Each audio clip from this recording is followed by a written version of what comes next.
अस्सलाम वालेकुम, welcome to पैसा बोलता है विद अंजुम इब्राहिम। रमज़ान शरीफ आ चुका है। गवर्नमेंट ने बहुत ज़्यादा दावे किए थे कि इस दफ़ा प्राइस को कंट्रोल में रखेंगे। इसको चेक करने के लिए हमने कैमरा टीम भेजी फ्राइडे बाज़ार में कि लोगों से पूछे कि क्या प्राइस राइज का उन पर कितना इम्पैक्ट हुआ है और वो किसको ज़िम्मेदार ठहराते हैं। आइए देखते हैं। जिम्मेदारी हुकूमत पाकिस्तान सरदारी और गिलानी साहब क्या करना चाहिए? तो उसको ज़रा गरीब आवाम के लिए खाना तकाए, अगर फ्रूट नहीं खाते तो रोटी तकाए ना। हुकूमत ये है कि एक्शन नहीं ले रही। रेट लिखा कुछ और है, दे कुछ और रहे हैं। 50 लिखा है तो 70 दे रहे हैं, 70 लिखा हुआ तो 90 दे रहे हैं। ये सारी चीज़ें इसी में शामिल है और आवाम भी ले रही है। आवाम अगर ना ले, इसके खिलाफ एक्शन ले, स्ट्राइक कर दे तो डेफिनेटली ये सारी चीज़ें कंट्रोल हो सकती हैं। इस कदर महंगाई है कि जो चीज़ 2 किलो लेनी होती है वो 1 किलो लेते हैं लोग, और कुछ लोग तो बेचारे ले ही नहीं सकते, और इसकी ज़िम्मेदार सिर्फ और सिर्फ गवर्नमेंट है। ये हुकूमत ही जिम्मेदार है। हुकूमत को चाहिए देखे कंट्रोल, जब ऊपर से सारे सिलसिला शुरू होता है, जब ऊपर से कंट्रोल होना शुरू होगा तो नीचे वाला अमला भी ठीक काम करेगा। महंगाई के ज़िम्मेदार ज़ख़ीरानंदोज़ हैं जी, सबसे बड़े। उसके बाद आप ये देख लें मार्केट में, पहले जो पिछले बाज़ार में चीज़ 30 रुपये थी, आज वो 46 रुपये है, 45 रुपये है। जो भी आप चीज़ ले लो उससे डबल रेट है, पूछने वाला कोई नहीं है। पूरी जिम्मेदारी गवर्नमेंट पे डालना भी है, वो भी कोई इतना मतलब है कि जायज़ नहीं है कि पूरी जिम्मेदारी आप गवर्नमेंट पे डाल दें। हमें भी अपने जो है किचन का बजट है वो अपने हिसाब से इस तरह तरतीब देना चाहिए। जो मौजूदा हुकूमत जा रही है वही महंगाई की जिम्मेदार है, और रमज़ान में कम से कम गरीब लोगों को रिलीफ मिलना चाहिए, वो नहीं दे पा रहे हैं। जो हुक्मरान बैठे हुए हमारे पाकिस्तान में यही है, जब तक ये रहेंगे आवाम का खून चूसते रहेंगे। गवर्नमेंट है, कंट्रोल नहीं कर सकती। ये महंगाई 100 रुपया 150 रुपया किलो यहाँ सेब मिल रहा है, टमाटर कहाँ पहुँच गए, सब्ज़ी कहाँ पहुँच गई। हुकूमत खुद मिली हुई है, सारे काम वो खुद करवा रही है पीछे से। मतलब हर चीज़ जो भी आ रही है पीछे से, आगे ये इनके साथ इनकी मिली भगत हुई है, जो दुकानदार हैं या जो भी वटेवर जो भी उनके साथ है, तो वहाँ से मेरे ख्याल से पीछे से बेसिक हुकूमत है, उसके बाद जो रहती कसर है वो आवाम जो हैं वो खुद निकाल रहे हैं। देखिए हुकूमत की जिम्मेदारी है ना महंगाई पे काबू पाना। जब वो काबू नहीं पा सकते तो जिम्मेदार वही हैं। एक सरकारी मुलाजिम जो है वो किस तरह से गुजारा करे, आप बताएं। जी हुकूमत ही है मौजूदा महंगाई की जिम्मेदार। उनको पता करना चाहिए कि इतनी महंगाई ज़्यादा कर दी है कि कपड़ों को हाथ लगाएं तो वो महंगे, सब्जियों को हाथ लगाएं तो वो महंगी, फ्रूटों को कोई हाथ ही फ्रूटों को तो हर कोई भूल गया है, गरीब बंदे भूल ही गए हैं। आपने लोगों की राय सुनी। इसको मज़ीद डिस्कस करते हैं। हमारे साथ 2 सीनियर रिपोर्टर्स हैं बिज़नेस रिकॉर्डर के, एक मुश्ताक घुमन साहब और ज़हीर अब्बासी साहब। घुमन साहब, मैं आपसे शुरू करना चाहूँगी। जो आपने सुना, ये लोगों ने जो कहा, बेसिकली उन्होंने यही कहा कि हुकूमत ज़िम्मेदार है, मगर हुकूमत जो है वो हर साल 2 बिलियन इस साल मेरे ख्याल में 2 बिलियन उन्होंने सब्सिडी के तौर पे रखे थे यूटिलिटी स्टोर्स कॉरपोरेशन के वो के लिए कि आप सब्सिडाइज़ करें। तो क्यों नहीं वो, why can't the public feel it?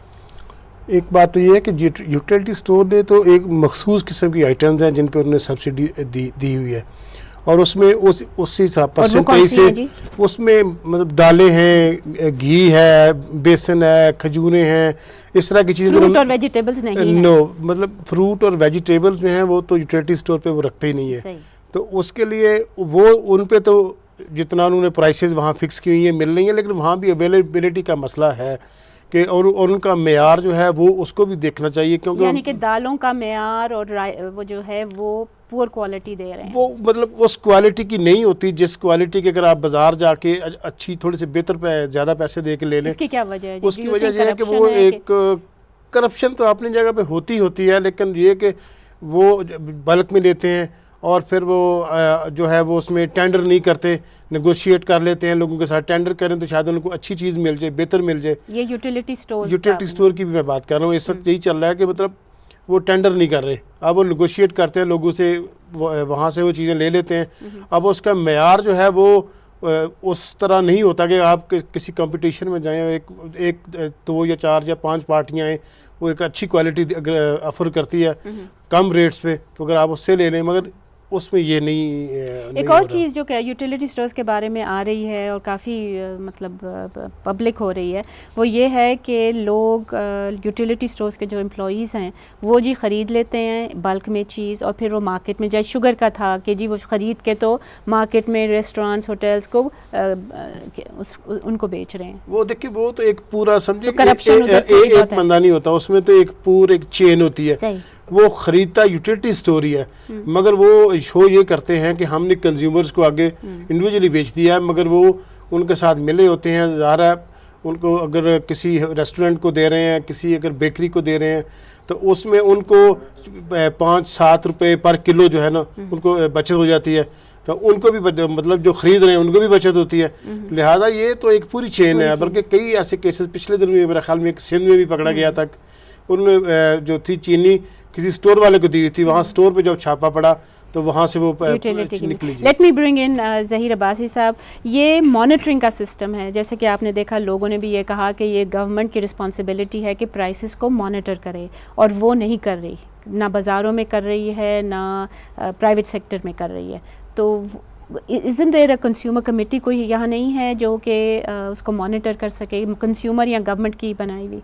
ये डिस्ट्रिक्ट कमिश्नर सिस्टम जब था उसमें ये था कि प्राइस कंट्रोल जो अथॉरिटी थी या सिस्टम था 1977 का, वो इस वक्त पहले तो ये काम ही नहीं कर रहा था। अब ये फेडरल गवर्नमेंट और प्रोविंसेस ने पिछले साल निगोसिएशन की कि हमें ये जो इन्फ्लेशन की सूरत हाल है इसके लिए हमें उसको दोबारा रिवाइव करना चाहिए। वो ये पिछले साल लास्ट जब 10 पॉइंट इकनॉमिक रिफॉर्म एजेंडे पे ये किस महीने की बात कर रहे हैं? ये लास्ट जनवरी फरवरी तक ये हुआ था। ये नवाज शरीफ साहब ने 10 point agenda, economic reform agenda propose किया था, उसके अंदर ये निगोसिएशन की थी उन्होंने, लेकिन वो अभी कम्प्लीटली इफेक्टिव नहीं है। उसको अभी तक आई मीन इम्प्लीमेंट नहीं किया गया। और जा रहा, और अगर कहीं क्या ये कमेटीज़ जो हैं, ये जो कंज्यूमर की प्रोटेक्शन की कमेटीज़ हैं, क्या वो अभी तक डिसबैंड हो गई हैं कि काम नहीं कर रही? वो रिवाइव हो रही हैं लेकिन कम्प्लीटली रिवाइव नहीं हुई, और अभी उनके जो आगे काम करने का जो उनको सारा एक मैकेनिज्म चाहिए वो भी अभी उस सवाल। अब्बासी साहब, इसी पे हम डिस्कस करेंगे। Let's take a quick break first, stay with us.